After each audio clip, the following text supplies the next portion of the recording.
Hello student, welcome to my YouTube channel. आज हम बात करते हैं टॉनिक नेक रिफ्लेक्स के बारे में। यह एक प्रिमिटिव रिफ्लेक्स है जिसमें बेबी के हेड को एक साइड पे टर्न या घुमाने पर बेबी उसी पैटर्न पर मूव करता है। अब बात करते हैं इसके मैकेनिज्म का बारे में।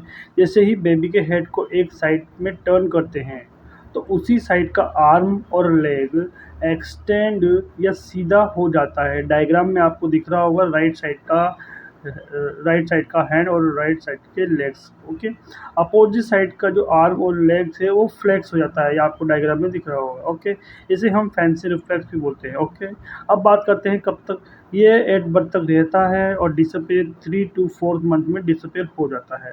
अगर आपको हमारी शॉर्ट वीडियो नॉलेजेबल या कुछ सीखने को मिलता है या कुछ जानने का या नॉलेज से रिलेटेड वीडियो लगती है तो प्लीज़ हमारे चैनल को लाइक शेयर सब्सक्राइब करना ना भूलें। Thank you.